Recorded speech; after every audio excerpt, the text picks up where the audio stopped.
Hello and welcome to ProfDale's Property Video number 27. I'm your host, Dale Whitman. In this video, we're going to cover some advanced topics dealing with covenants running with landlords and tenants' interests when they're transferred. Specifically, we're going to cover two advanced topics. The first one is this: do the parties, that is the landlord and the tenant, still have the burdens and the benefits of their covenants after they make assignments of their interests? That question applies to both landlords and tenants, and we'll take a close look at it. The second topic deals with successive transfers by tenants. That is, suppose we have the tenant's interest transferred multiple times from one assignee or subtenant to the next. What happens then? Let's take a look at our first topic. Do the parties still have the benefits and burdens of the covenants that they made after assigning their interests? First, let's consider the burdens. The burdened parties, are they still burdened after they assign their interests? Well, with regard to the tenant, we already know the answer to that question. If T, the original tenant, assigns to T1, does T remain liable to the landlord for breaches by T1 of tenant covenants in the lease? The answer, of course, is definitely yes. The reason given by the courts is that there's still privity of contract between the landlord and T, the original tenant. So the original tenant remains on the hook and in effect guarantees the landlord that there won't be any breaches by T1, the new tenant. On the landlord side, the question is a little more obscure. If the landlord assigns by selling the property to L1, does L, the original landlord, remain liable to the tenant for breaches of the landlord covenants by L1? Well, the answer would seem logically to be the same. That is, that by virtue of privity of contract, the landlord remains liable to the tenant. However, the cases are inconsistent on this point, about 50-50 split as to whether the original landlord gets out of liability by selling the property or remains liable to the tenant. Now let's consider the benefits. Do the benefited parties still have the benefits of covenants that they entered into after they transfer their interests? For example, if T assigns to T1, can T, the original tenant, still enforce covenants made by the landlord? On the landlord side, if the landlord sells the property and thereby assigns to L1, can the original landlord enforce covenants made by the tenant? Well, the answer to both of these questions is normally no, probably not. The reason is pretty obvious. The assignors, the people who made the assignments, whether landlord or tenant, normally have no interest left to protect by enforcing the covenants. That is, they don't have any ownership claim to the property after entering into their assignments, and therefore nothing to protect by enforcing the benefits of the covenants. By the way, do you see why question 1, the one dealing with assignments by the tenant, would be different if the tenant made a sublease rather than an assignment? In a sublease, the original tenant does continue to have an interest in the land. Of course, that's the very definition of a sublease, and therefore the tenant who makes a sublease can continue to enforce the covenants made by the original landlord.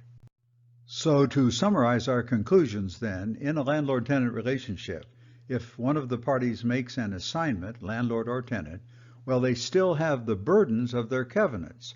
Cases on landlord assignments are a bit inconsistent, but probably on both sides we should say that the party who makes an assignment still has the burdens by virtue of privity of contract with the other party. On the other hand, they can no longer enforce the benefits of their covenants unless they can show some legitimate interest that they hold that they'd be protecting by doing so. Now we're ready to take up topic 2, which deals with successive transfers by tenants. Let's take a look at a chain of assignments. We start with T, the original tenant. T makes an assignment to T1.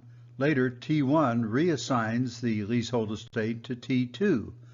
Multiple assignments like this are quite common in the real world, particularly with long-term leases. Now let's assume that the rent goes unpaid and the landlord is looking for somebody to sue.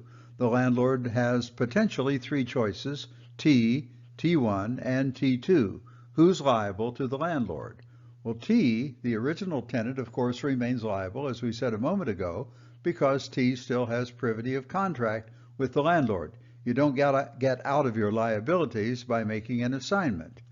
T1, the intermediate tenant, is also liable, but only for rent accruing while T1 held the leasehold estate. The reason, of course, is that T1 is liable by virtue of the covenant being a rent covenant touching and concerning the land, and therefore running with the estate, but it only holds as long as T1 has the estate. If T1 reassigns, which T1 did in our case, T1 gets out of liability. There is an exception, however. If T1 signed an assumption agreement, T1 remains liable even after reassigning the estate. We'll come back to that principle in a few minutes. T2, the final tenant, the one who now holds the leasehold estate, is liable for the rent that accrues starting when T2 acquired the leasehold estate. T2, of course, isn't liable for events that occurred or breaches that occurred before T2 acquired the estate. Let's take a look at a simplified chain of assignments, which consists only of T, the original tenant, assigning to T1. We already know that both T and T1 are liable for the rent, and T1's liable for any other tenant covenants that touch and concern the land. T is liable for all the tenant covenants by virtue of privity of contract. So both of them are liable to the landlord, and the landlord can sue either or both of them in any order the landlord wishes. Obviously, the landlord can't get a double recovery. The landlord can't, for example, collect the rent twice, once from T and once from T1. But the landlord can go against either of those parties. Between the two of them, however, T1 is considered to be primarily liable, and T, the original tenant, is considered to be liable as a surety. Now, that doesn't affect the landlord's rights, but it does affect the relationship between T and T1.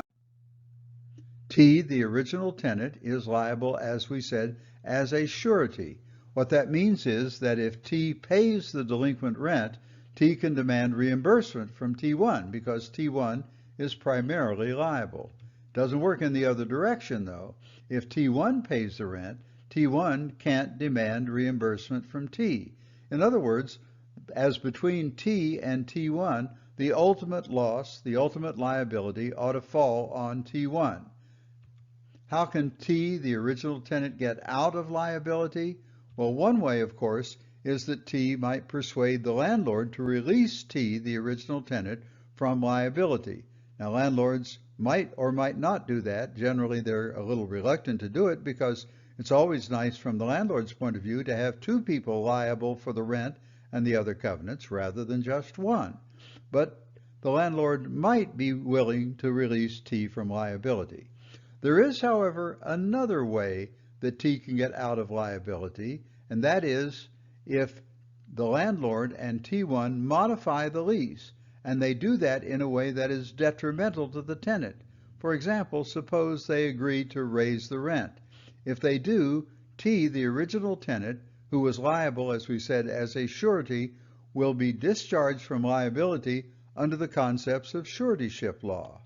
Specifically, some states say this discharge is total, that T will in effect be able to totally walk away from the lease.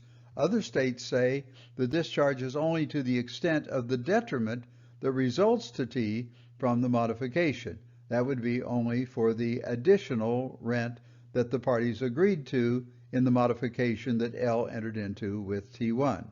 But one way or the other, T is going to some extent to be discharged from liability if L and T1 modify the lease in a way that's detrimental to T. Which is better for the landlord? Well, is it better for the landlord to have a covenant that runs with the land, or for the landlord to have a covenant that the assignee or the subtenant expressly assumes? It's really kind of a no-brainer. The assumption agreement is preferable from the landlord's point of view in three different ways. First, it applies to both assignments and subleases, whereas running covenants apply only to assignments and not to subleases. Second, The assumption agreement will apply to all covenants, not just those that touch and concern the land. So if we have a properly drafted assumption agreement, we don't have to worry about whether the particular covenant being assumed touches and concerns the land or not. From the landlord's point of view, the third benefit is that the liability under the assumption agreement will remain in effect even if the assignee or subtenant reassigns. It's good for the life of the lease. So how does a landlord get an assumption agreement? The landlord's obviously better off with an assumption agreement instead of merely relying on the running with the land concept. Well, the answer to how the landlord makes sure that an assumption actually occurs is the landlord can use the leverage that the landlord has under the original lease. Nearly always, the original lease will require the landlord's consent to the entering into of an assignment or a sublease. So the landlord can say that as a condition of giving the landlord's consent, the landlord will insist that the new tenant sign an assumption agreement. In fact, the landlord might even provide the form that the landlord wants the new tenant to assign. And that way, the landlord can use his or her leverage to make sure that an assumption agreement by the new tenant, in fact, gets entered into. That completes our discussion of advanced topics in tenant and landlord transfers of their interests. In our next video, video number 28, we'll talk about lease termination and tenant abandonment. If you have questions or comments, email ProfDale01@gmail.com. Thanks for watching.